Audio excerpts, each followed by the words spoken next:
Ready? All right. A little bit of a cold.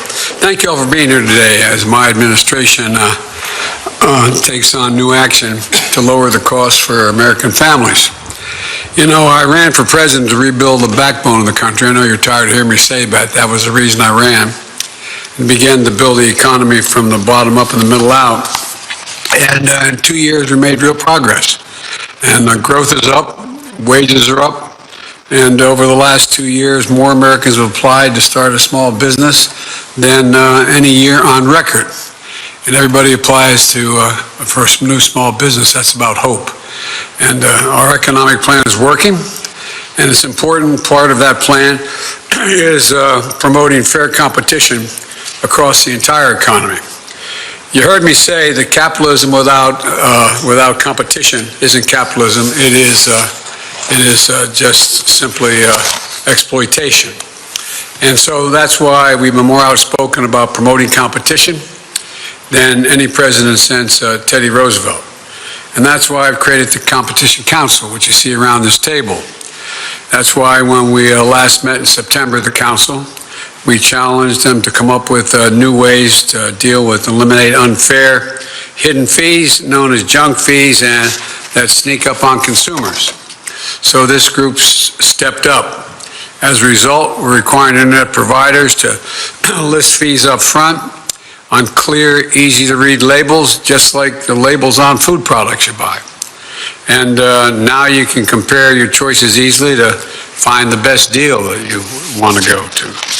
We also convinced major airlines to rebook cancellation flights for free rather than charging customers for rebooking. We pushed banks to ditch surprise overdraft and bounce check fees, saving Americans an estimated $1 billion a year as a consequence of that. And last month, we took a big step toward promoting competition in the labor market when the Federal Trade Commission proposed a rule banning non-compete agreements for 30 million Americans. 30 million Americans.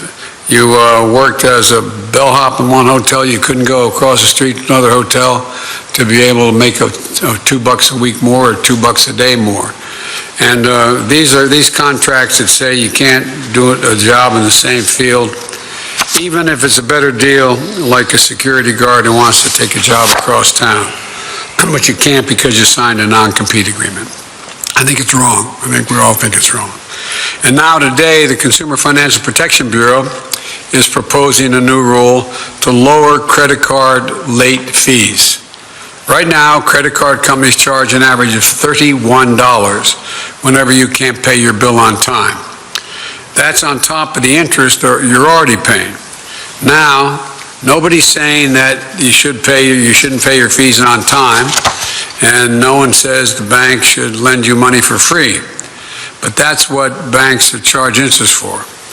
But in the Obama-Biden administration, Congress passed a bipartisan law that said banks cannot charge late fees that are significantly more than the late payments cost them in the first place. And so, well, it doesn't cost $31 for a bank to process a late fee, but that's how much they're charging you now. And folks, that's a junk fee, if there ever was one. And it can drain hundreds of dollars a year from the pockets of hardworking American families, especially folks who are already struggling to make ends meet, but not anymore after today. Today's rule proposes to cut those fees from $31 on average to $8. That change is expected to save tens of millions of dollars for Americans, roughly $9 billion a year in total savings. And over the next few weeks, my team is going to meet with state and local officials across the country to identify things they can do to crack down on junk fees in their own jurisdictions. And today, I'm also calling on Congress to pass the Junk Free Protection Act, to ban 4 of the most frustrating charges Americans face. The first one of those is some airlines charge extra to pick your seat, including for parents who just want to sit next to their child on the plane. They charge extra. You don't know that going in, though. And it's wrong. Secondly,